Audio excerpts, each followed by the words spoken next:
Pessoal, tudo bem? Aqui com vocês o professor Sérgio Feitosa para mais uma videoaula de filosofia.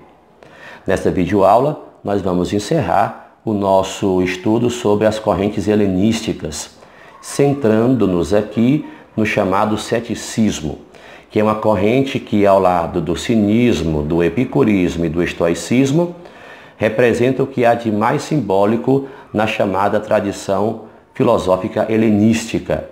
Aquela visão de que o homem não mais é um indivíduo da polis, mas o homem agora é um indivíduo do universo. Ele é cosmopolita. Então, o grande foco dessas correntes, como percebemos até aqui, é encontrar a chave da felicidade numa paz interior, que todas elas acreditam que é importante encontrar, mas cada uma ao seu modo, cada uma diferente da outra. O ceticismo é uma corrente que está diretamente ligada ao pensamento de um grego conhecido por Pirro, natural de Elis ou Élida, uma cidade da costa ocidental grega, da região do Peloponeso.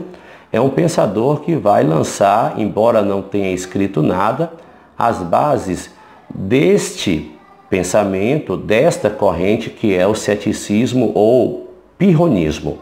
E como sabemos o que é que ele pensava, se ele não escreveu nada? Porque entre os seus discípulos ou seguidores estava o nome de Timon, natural de Fliunte. A bem da verdade, pessoal, o ceticismo para muitos não é uma corrente ou escola de pensamento. Tanto que ela não teria, na verdade, discípulos, mas admiradores, curiosos. Pirro de Elis é um pensador que participou daquela grande expedição que Alexandre o Grande empreendeu contra o Oriente, ou para o Oriente. E nessa expedição participava inclusive Anaxarco, grande referencial teórico de Pirro. Nesta expedição, Pirro terá a chance de estudar com os gimnosofistas. Gimnosofistas são pensadores lá da Índia que acreditavam que tudo não passa de vaidade. O nosso conhecimento em relação às coisas não traz precisão. Nós não temos certeza de nada. E esta, pessoal, é a grande sacada do Pirro, que nós não temos essa certeza, que a verdade que os pré-socráticos, que os sofistas, que Sócrates, Platão, Aristóteles e até mesmo os contemporâneos dele acreditavam que nós podemos alcançar, não existe. Essa verdade pura, ela não existe. Essa certeza, essa exatidão, ela não existe. Então, Timon de Fliunte, que era discípulo de Pirro, vai escrever o pensamento que seu mestre lhe repassou. E dentro dessa lição que Timon vai tirar, Timon escreve que, segundo Pirro, todo pensamento, para não ficar na pura abstração da opinião, na verdade, está centrado em três grandes questões. A primeira é como as coisas são por natureza. A segunda é como deve ser a nossa disposição em relação a essas coisas. E a terceira questão é o que nos ocorrerá se nós nos comportarmos assim. Então, segundo Timon, citando aí o pensamento de Pirro, as coisas são, por natureza, indiferenciáveis. Elas são incomensuráveis e elas são indiscriminadas. Trocando em miúdos, as coisas passam por uma constante mudança. As coisas nunca se mantêm tais quais elas são. Então nós não podemos aferir nenhuma certeza, nem que sim, nem que não. É uma bobagem a nossa acreditarmos que teremos essa certeza. E por conta disso, como nós devemos nos dispor em relação às coisas? Manifestando nenhuma opinião. Não manifestando opinião. Não manifestando agitação, nem manifestando inclinação. A coisa é, mas não é. É o que devemos dizer. Nem tudo aquilo que parece de fato é. Nós não devemos manifestar opiniões. Aceitar que as coisas não têm uma verdade exata.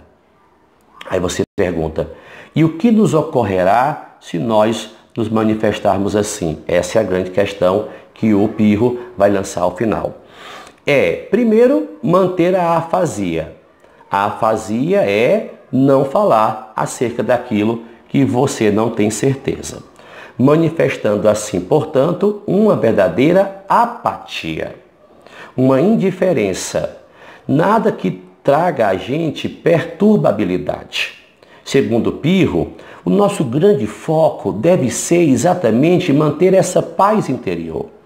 Nós precisamos, segundo Pirro, garantir uma ataraxia. O que é ataraxia? A imperturbabilidade. Então, as coisas são indiferenciáveis, indiscriminadas, incomensuráveis.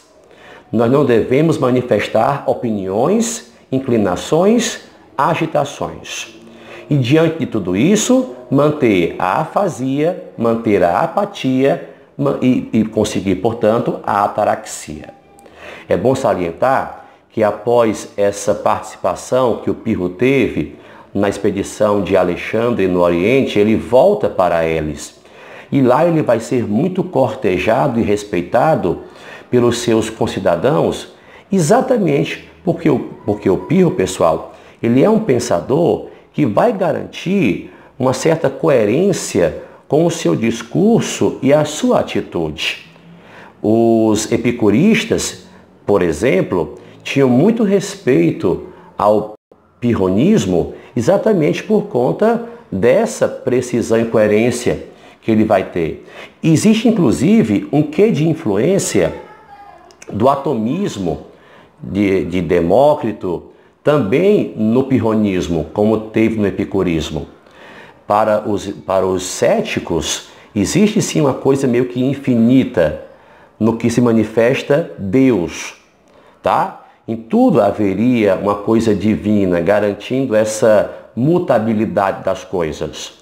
Razão pela qual o nosso dualismo não deve ser entre a certeza e a incerteza, ou de repente entre o certo e o errado.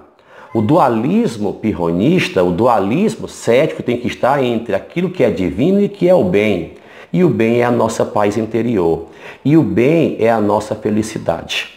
É bom salientar, pessoal, que o pirronismo, o pensamento de Pirro, ele vai se manifestar ainda por algumas gerações depois dele, de Timon. Na Idade Moderna, o pensamento empirista de David Hume é considerado cético, empirista, mas cético. Então, os atenienses, pessoal, que tinham aquela xenofobia tão grande, aquela aversão a estrangeiros, eles vão oferecer cidadania ao Pirro, para vocês perceberem o quanto foi importante o pensamento desse cara à sua época. É bom salientar, pessoal, que o pirronismo, ele não é uma corrente de pensamento, nossa, que defende então a ignorância, a estupidez, reconhecer que nós somos pequenos.